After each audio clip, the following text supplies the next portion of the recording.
Angels and saints, angels and saints. So I got a verse for you that a lot of Protestants says that what I'm doing by venerating saints is wrong and is a sin. So here's the verse.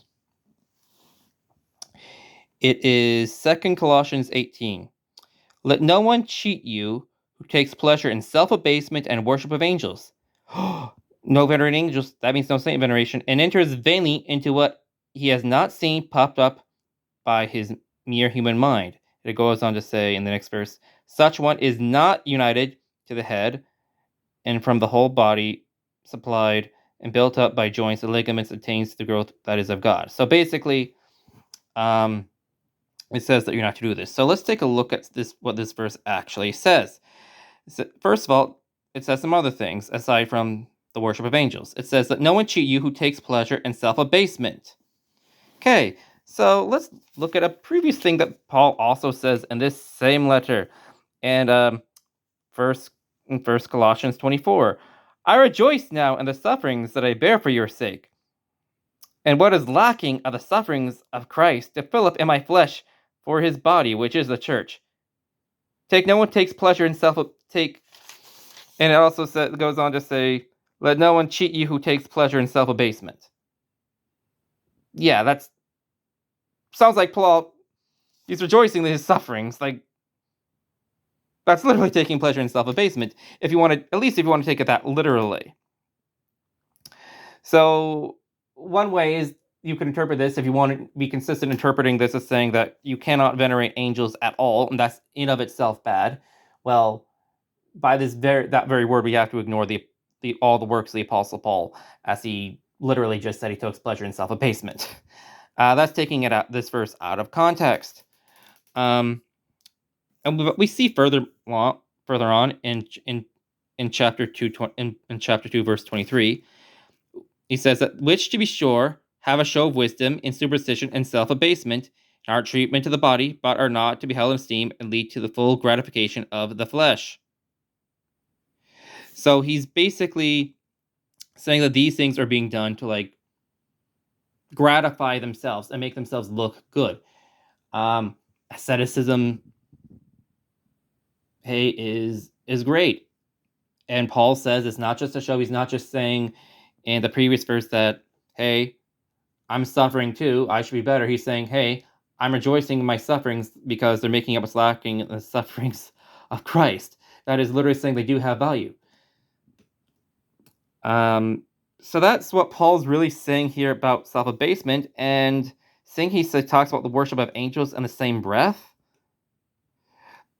Maybe that's that's probably what he means in that verse as well, regard to angels. Veneration of angels is not objectively bad, any more than like self-asceticism is bad. But you don't do it to gratify the flesh.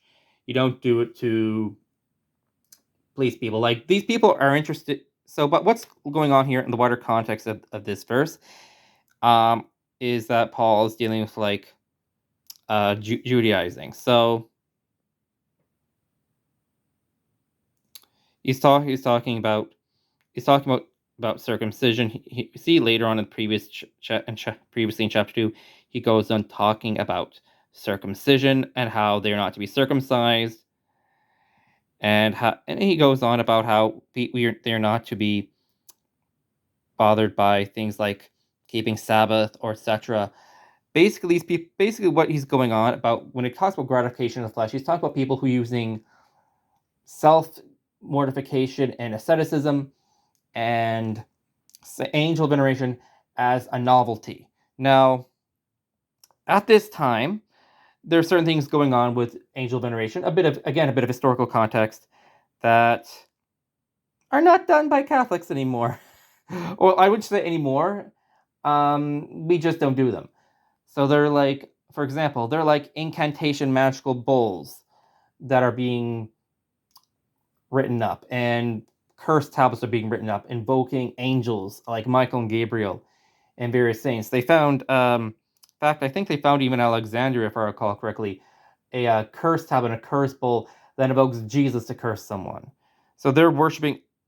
So that's what's kind of going on. And there's like a whole tradition of like of anti-curse tablets where they invoke angels to bind demons and like cast them away, and that way with superstitious magical practices. Same thing that would be among pagans. So what they would do is like they take like a bowl like this, maybe not a silver one like this, but like a clay cup. They'd write on the inside a picture or a name of an angel or a demon, and say, "I invoke you, I bind you," and seal it and bury it to like so much like certain curse practices done by pagans at the time. Catholics don't do that. I've literally read Catholic articles that say, "Please don't do this. It is wrong." Catholic veneration, and this thing that people do not get. So when I venerate, say, St. Jude here, or my guardian angel, that's my statue, my guardian angel. I go show. Well, not my guardian angel, it's just a generic statue of an angel that I use to venerate my guardian angel. I bow before them as a prayer warrior and as someone who is a messenger of God. That is why I bow. Messenger of God, super exalted prayer warrior, friend of God. That's how I venerate them as. They're not to be worshipped as gods. They are not bound, and there are certain people who dabble in the occult who, that I'm aware of, who try to venerate angels that way. I have nothing to do with it. None. They're trying to treat these angels as like almost like demigods' powers in their own right, from what I can tell. And that's not what I do. That's not how I venerate angels. I venerate them as servants, friends of God who are worthy of honor. And that's kind of what's going on here. It seems to be going on here, which Catholics, by the way, are not supposed to do. So also let's look at the word worship of angels. So the word is theskeria, and when you look at elsewhere here in the Bible, it refers to, like, for example, when Paul says that he was in the observance or worship of the Pharisees. It means observance. Also, like in James where it says, the religion pure and undefiled before God is this. That's what it means. That's what the word they're using is theskeria. It means the service or observance of God. Like, how do you serve God and follow his ways? These people are basically, just as, for example, there is a right and a wrong way of observing the law of God. For example, the Ten Commandments are still good. You don't ignore the Ten Commandments just because they're Jewish, and Paul says that you're not to observe Jewish laws. Same thing here. Like, there's a certain type of veneration of angels that he is condemning. So, magical practices invoking angels and witchcraft, which, yeah, absolutely happened. I study history. That's what was going on. Catholics don't do that.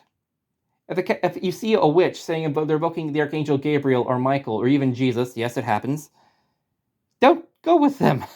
And I, as a Catholic, do not. Positively, 1,000 times, do not do that.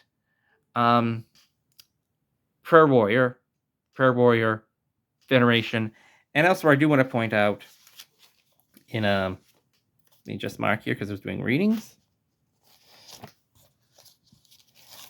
Let me just turn to the Apocalypse. Revelation 8:4.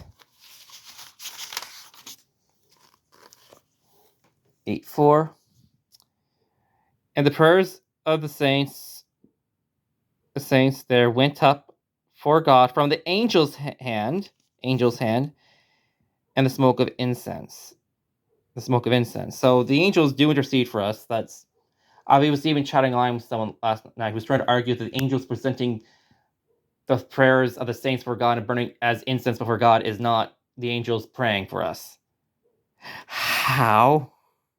Like, I guess I can burn incense before a Buddha statue now and it not be idolatry then. Yeah, like, that's worship. That's prayer. The angels are praying and worshiping God on our behalf. That's what they're doing. If they're presenting our prayers as incense, they are praying for us. And it was just the prayer is just ascending to God as someone else suggested. It would ascend not by the hand of the angels, but by symbolically from the martyrs or from the church on earth. Elsewhere, let me see if I can find to Joshua here. Joshua. Here we go. Joshua 5:14. 13 to 15, I'll say, actually. And Joshua was in the field of the city of Jericho and lifted up his eyes and saw a man standing over against him, holding a drawn sword. And he went to him and said, Art thou one of ours, or of our adversaries? And he answered, No, but I am the prince, the host of the Lord, and now I am come. So the prince, the host of the Lord, that would be Michael, because from Daniel, princes referred to angels, not God. And it says in Joshua 15, sometimes some verses might sometimes dreams, but this is a dreams Bible, so the verses might be off by one sometimes, though generally not. It says that Joshua fell on his face to the ground and worshiping, said, What saith my Lord to his servant? So he's worshiping now. People say, oh, he's worshiping God. The king talks to you, and you bow down. If you read a book that says that, who are you bowing to? Joshua was absolutely bowing to the angel. That's literally trying to ignore arguing that Joshua was not bowing before the angel that's literally ignoring the context of the verse. Full on, and that's all I've got to say to that. And he says, Loose thy shoes from off thy feet. Now, obviously, do not worship angels as God. And there are a whole bunch of other verses in the Bible about this. But, yeah. I don't worship. You venerate angels. You venerate angels, and you do not worship in the sense they are God. And you do not either worship or venerate angels in the context of ritual, witchcraft, or magical practices. Or trying to bind angels and spirits and stuff like that, which historically is what was probably going on in Colossians. Anyway, that's my short talk on saint veneration. God bless.